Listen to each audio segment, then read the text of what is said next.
What's going on, everybody? Welcome back to the channel. Today we'll be taking a look at the Warlord Professor X Walmart exclusive. Let's see what we've got going on.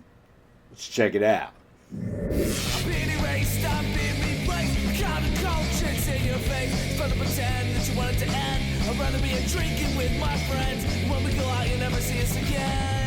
As promised, today we'll be taking a look at Warlord, aka Professor X. Let's see what we've got going on. Taking a look at the package, we get a chance to go back to the orange X-Men retro card.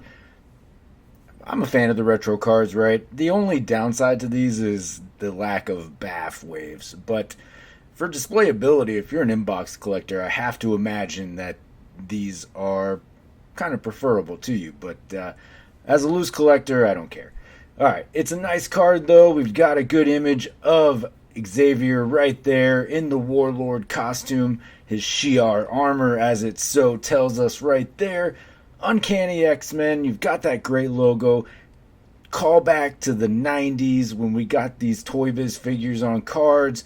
Just mimicking comic books with the images, right? Love that stuff. Flip it to the back. There's a great little bit of information back there. So we've got the important stuff. We've got a great image of the figure. We've got the blurb. Love the blurbs. When the Starjammers and the X-Men join forces to return the Shi'ar throne back to its rightful leader, they're guided by her mysterious warlord, who reveals himself to be Professor Charles Xavier. Good stuff.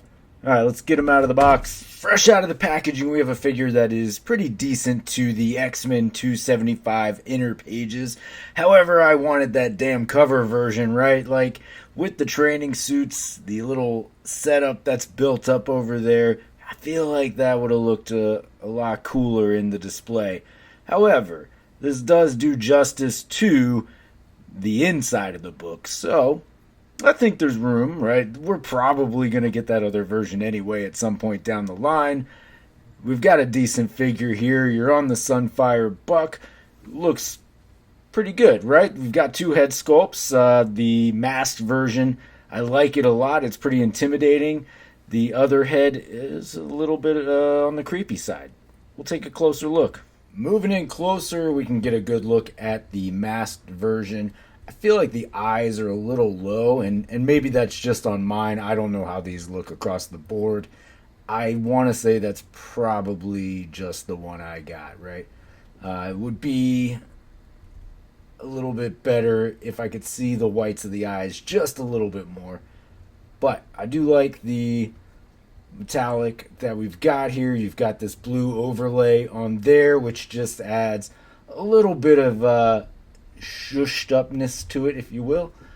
Well, we've got some sort of wash on the back of the cape here, a little bit of a lighter blue to go into that sort of mid-color blue, almost like a cobalt blue.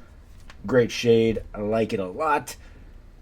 Pretty simple black costume with the blue highlights. So, you know, it's a basic figure, but I do like the way this mask turned out. I do just think that maybe there's something wrong with mine. For the alternate head, it's a really, really good sculpt. It's just a, like, kind of creepy expression, right? Like, if you see somebody walking down the street and they look at you like this, yeah, you're not feeling comfortable after that. But it is a really good execution for what it is, right? The cape is a separate piece. There's no peg on there, although you do have the hole in the back. So you're able to easily remove that cape if you don't want it on there for whatever reason. Also noticed in here, we didn't get a full ball for the peg. You can see the indentations on either side. For this head, you'll get some decent movement. The collar for the cape does get in the way just a little bit when you're looking downward. Looking upward, though, you do get some good angle there. Some rock side to side, and plenty of movement around. The masked head, not going to give you the same amount of movement, obviously, because he's got this giant mask on, right? But look down to there, and then up to about there. So very little upward movement. A little bit of rock side to side, but you can move the head all around. Now, we're all familiar with the Sunfire Buck at this point, but as far as the sort of shoulder epaulets go, they are going to limit you a little bit. They are fairly pliable, so you can at least move your arm upward. Cape is going to limit you backwards. Arm will go out to there. Of course, you do have that butterfly in there, and your upper bicep cut, double jointed, pinless at the elbow. Torso will give you that. So you have that upper ab crunch and your hip swivel, classic articulation. Wrist, you do have your hinge there at the wrist. Legs will kick up and out to about there, back to about there, out to there.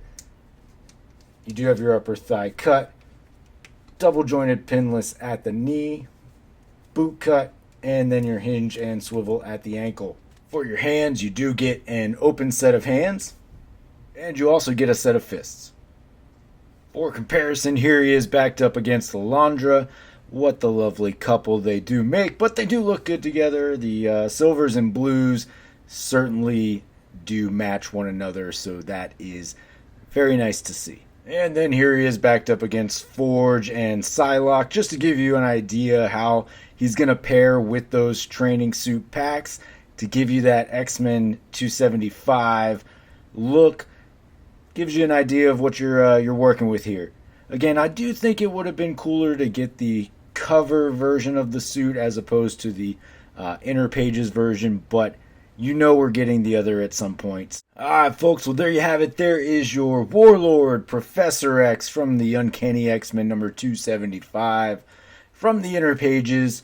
One that I think some of us did want the cover version of, but I'm sure a lot of you are happy that you got this version, right? It's a little more subtle in appearance, so depending on how you are looking to display things, it is really user preference at this point, I suppose. I like the figure. It's fine. It's got a home in the display, so that works for me. In the end, if they do decide to put out the cover version, I think I'll replace it for that because aesthetically, I kind of want that as the display that I'm going for. But hey, we got another retro carded X-Men figure, so I'm certainly happy. If nothing else, I mean, I just put them with the Shi'ar and build out that display. So that's the issue that I run into is just collecting everything, right? So when we get the inevitable re-release, that one will go with the 275 display. This one will just go into the Shi'ar display or something. I don't know. Who knows? Anyway, folks, I hope that this was useful to you. I do appreciate you checking out the video. I want to thank you for staying this long if you have. Of course, you can always find me on any of these socials down here.